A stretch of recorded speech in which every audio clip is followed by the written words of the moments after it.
Hello guys.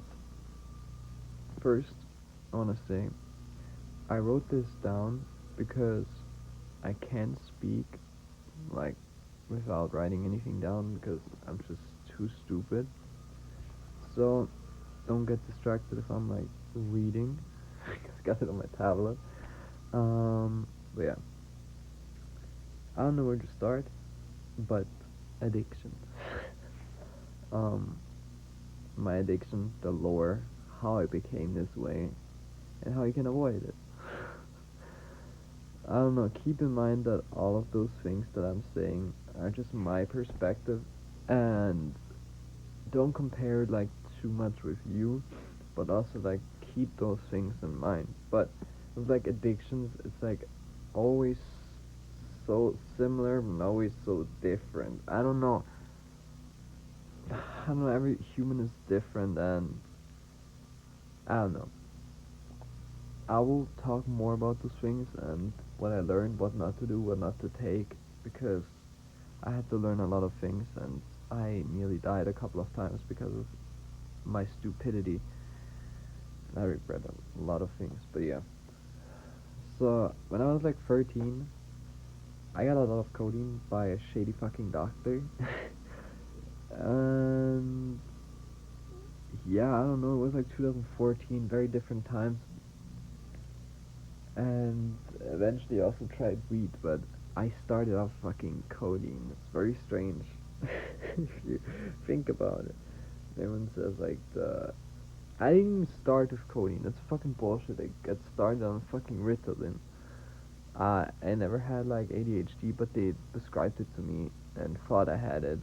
So I just got psychotic and they put me on more and more and more. So that was like six, seven, 6, 7, yeah. That's when it started, and I stopped by myself at like 12 because I didn't want to do it, and they put me in the highest dose, and I was just like feeling like shit, never slept, and got anorexic. I don't know, different story, but I forgot that. But that plays a big part, so yeah. I stopped doing that, and then I was just like, I don't know. I was so used to like being medicated and didn't know what it felt like to not be like high on amphetamines, and it felt horrible, and I got like big anxieties, and then when I got into the codeine and all of that stuff, obviously that helped, and I was like, oh, I finally feel normal. Very dangerous. Very dangerous.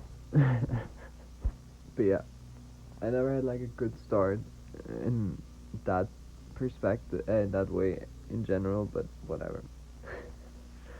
um, so yeah, I also tried weed and stopped for a while, and then I started doing like MDMA and LSD in the same day. It was like a candy flip, or how it was called. I don't really remember, but that experience changed my whole view on like drugs, because I didn't know that was possible before. Like I heard about it and I was like, that's crazy. Then I tried a lot of psychedelics, from shrooms, LSD, all those other compounds from LSD, 2CB, 2CE, MDA. I don't know, like a lot of those things, and I actually enjoyed it. Like I had a lot of bad trips, but I still like, yeah. I don't think I would do it again. Besides, like maybe acid when I feel like mentally okay one day. Like I don't know, when I turn 30 or something. I don't know. Okay, but yeah, I didn't know that was possible to feel this way, and I don't know. But it also gave me like more anxiety and stuff because I got hooked on MDMA. And now you have to imagine that, dude. I got back on like the amphetamine shit, and I just went on parties even though I was super anxious, and I got myself into deep, deep, deep depression because of that shit. But yeah, but it's just 2015, 2016, and I'm just doing that shit super hard, and I don't know. As I said, I got super depressed, and after that, I started doing Xanax more, and I don't know. In the moment, MDMA felt good, but you can't do it every weekend. It's probably laced with meth, and then you do coke and whatever. And I went to parties alone often. I just went there to like, I don't know. I jeopardized my health just to feel okay for one night. I didn't even feel okay. I didn't even like the music. I'm gonna be honest. I hated everyone there. Still would hate everyone there. Would never go to a rave again, and I will never. But yeah, I was getting sick of the depression and everything, and then I just self uh, medicated again. But I started to buy like a lot of opioids, ketamine, benzos, and sleeping pills, and um, yeah, I don't know. I got super hard into it, and the thing is, I was like homeless before. Like I lived in a shelter, because I can talk about that as well in stories, but it's just too much to unravel all. Like my life's just a big fucking pile of fucking stupid things that happened to me, and like all around me. I'm not self-pitying myself. But yeah, I was homeless and I got prescribed Xanax and codeine more. I don't know. It was different times back then. It was very easy to get it, and I was like, it's the only thing I would help me get me through at the moment. Doctor like felt bad for me. Obviously, it was like 15, 16, and I was fucking homeless, dude. Jesus Christ. Yeah, and I had like super good connections, and the later it got, the cheaper everything got. I remember I got like a box of fucking 40 milligram original fucking Oxycontin pills from, I don't know which farm, I don't know it was, but it was very fucking cheap. It was like 200 euros for like 40 pills. Obviously, it's like a little bit more expensive now, but like, I don't know how much you pay. 90 euros for 10, 80s, so that's okay. And no naloxone or anything, stupid shit, no fillers. And back then it was very easy to smoke them, snort them. Nowadays it's just easier to smoke them, honestly, but whatever. But yeah, I got more into that, and then it was just fucking heroin, dude. Because it was even cheaper and was better, and like, not, I don't know. It's in, I live in Europe. Heroin is not laced here that much, you know. Depends on where you go, but it's not with like fentanyl or shit. You can get like pure heroin here, like for however much you want to pay. If you want to pay less, obviously it's gonna be like shittier. But the more you pay, it's like with cokeheads, people in Europe do like very good heroin. They still work and go to work in banks and shit. It's very different culture here. So heroin here cannot be compared to fentanyl shit in America. But yeah, I started doing that a lot because it was so much cheaper, and it varies from a gram from 30 bucks to like 60, 70 bucks.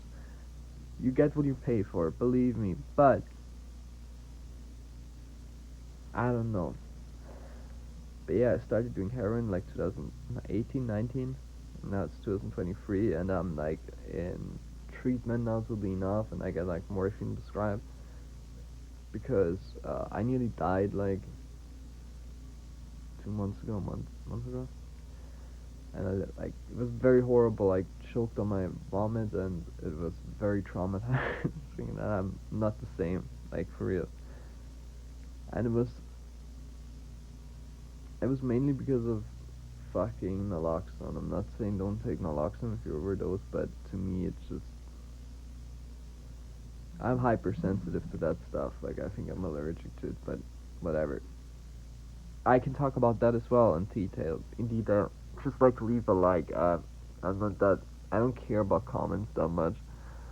Uh, Whatever.